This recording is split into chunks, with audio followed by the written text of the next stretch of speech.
అని చెప్పేసి కూడా నేను మనవి చేస్తా ఉన్నా నేను. మరి అంతేకాకుండా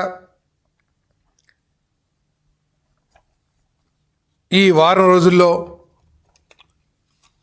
ఈ పర్వదినాల సందర్భంగా నిజమైన పండుగలు ఈ వారం 10 రోజుల్లో ఈ రాష్ట్ర ప్రజలు అనుభవించారని చెప్పేసి మనవి చేస్తా ఉన్నా నేను. నిజంగా ఉత్సాహంగా అన్ని వర్గాల ప్రజలు కూడా ఈ పర్వదినాల సమయం ఏదైతే ఉందో ఈ వారం 10 రోజుల్లో ఈ రాష్ట్రంలో ప్రజలకి జరిగిన మేలు కలిగించిన సంతోషం ఎప్పుడు కూడా కలగలేదంటే అతిశయోక్తి కాదని చెప్పేసి మనం చేస్తాను నేను. ఈరోజు మరి జాబ్ క్యాలెండర్ ఏదో విమర్శిస్తున్నారు వైసీపీ లేకపోతే కాంగ్రెస్ పార్టీ వాళ్ళు జాబ్ క్యాలెండర్ ఇవ్వలేదని చెప్పేసి.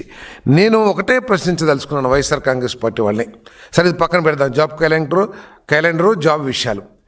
మీరు అధికారంలో ఉన్న 5 సంవత్సరాల్లో మీరు ఏదైతే అమ్మఒడి లేకపోతే విద్యా దీవెన విద్యా వసతి అని చెప్పుకుంటున్నారో ఏదో విద్యార్థులకి చేసేసినట్లు వాటిని తీసుకున్న విద్యార్థుల భవిష్యత్తు కోసం ఏ ఒక్క రోజున ఆలోచన చేశారా? అసలు ఎన్ని లక్షల మంది కాలేజీల నుంచి ప్రతి సంవత్సరం బయటకు వస్తారు? ఆ లక్షల మందిలో ఎన్ని లక్షల మందికి ఉద్యోగ అవకాశాలు కల్పించడానికి వైఎస్ఆర్ కాంగ్రెస్ పార్టీ కానీ జగన్మోహన్ రెడ్డి గారు కానీ ప్రయత్నం చేశారేమో ఒక్కసారి విమర్శించే ముందు స్పష్టం చేయాలని చెప్పేసి నేను ఛాలెంజ్ చేస్తా ఉన్నా నేను.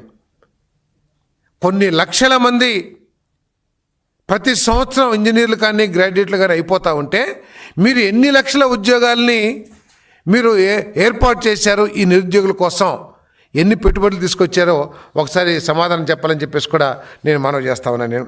మరి ఈరోజు ఈ 20 నెలల కాలంలోనే దాదాపు కాదు 6,28,347 ఉద్యోగాలను కల్పించిన ఘనత బహుశా నాకు తెలిసి తప్పై ఉండొచ్చు, దేశంలో ఏ రాష్ట్రంలో కూడా చేయబడలేదు అంటే అతిశయోక్తి కాదని చెప్పేసి మనం చేస్తా ఉన్నాను నేను. దాదాపు 30,607 ప్రభుత్వ ఉద్యోగాలు ఇచ్చాం. అదేవిధంగా ఎంఎస్ఎంఈల ద్వారా చిన్న పరిశ్రమలు అభివృద్ధి చేయడం ద్వారా దాదాపు 2.5 లక్షల మందికి ఇచ్చాం. జాబ్ ఫెయిర్ స్కిల్ డెవలప్మెంట్ ద్వారా మరి జాబ్ మేళాలో ఎన్ని ఏర్పాటు చేసి 1,46,627 ఉద్యోగాలు ఇచ్చాం.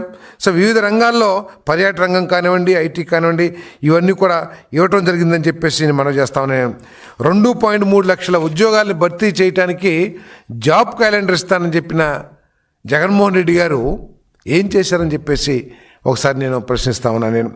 అంతేకాకుండా వైసీపీ హయాంలో కేంద్ర ప్రభుత్వం విడుదల చేసిన పీరియాడిక్ లేబర్ ఫోర్స్ సర్వే నివేదిక ప్రకారం గ్రాడ్యుయేట్స్లో 24% మంది నిరుద్యోగులుగా ఉండి దేశంలోనే నెంబర్ 1గా ఉన్న రాష్ట్రం ఆంధ్రప్రదేశ్ వైఎస్ఆర్ కాంగ్రెస్ పార్టీ సమయంలో అని చెప్పేసి మనం చేస్తాం. అంతేకాకుండా మరి ఎన్సీఆర్బీ నివేదిక ప్రకారం రాష్ట్రంలో ఉపాధి లేక సూసైడ్ చేసుకున్న యువత 4,001 మంది అని చెప్పేసి కూడా ఈ సందర్భంగా ఇవన్నీ కూడా కేంద్ర ప్రభుత్వం ఇచ్చిన గణాంకాలని చెప్పేసి కూడా ఈ సందర్భంగా నేను తెలియజేస్తా ఉన్నాను.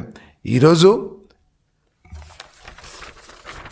కొత్తగా 30,000 గత సంవత్సరం ఇస్తే ఇప్పుడు దాదాపు 10,060 ఉద్యోగాలకి ఈరోజు కొత్తగా జాబ్ క్యాలెండర్ విడుదల చేశామని చెప్పేసి మనం చేస్తాను. ప్రతి ఉగాదికి కూడా మా యువనేత హ్యూమన్ రిసోర్సెస్ మినిస్టర్ లోకేష్ గారు చాలా స్పష్టంగా చెప్పారు, ఒక భరోసా కల్పించే విధంగా ఈ రాష్ట్రంలో నిరుద్యోగ యువకులకి ఎటువంటి బెంగ లేదు, ప్రభుత్వ రంగంలో ప్రతి ఉగాదికి జాబ్ క్యాలెండర్ విడుదల చేస్తాం.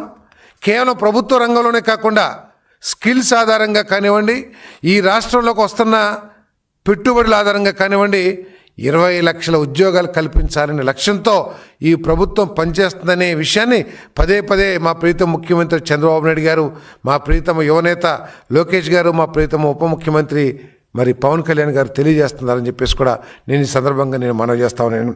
మరి అంతేకాకుండా డిజేబుల్డ్ పర్సన్స్కి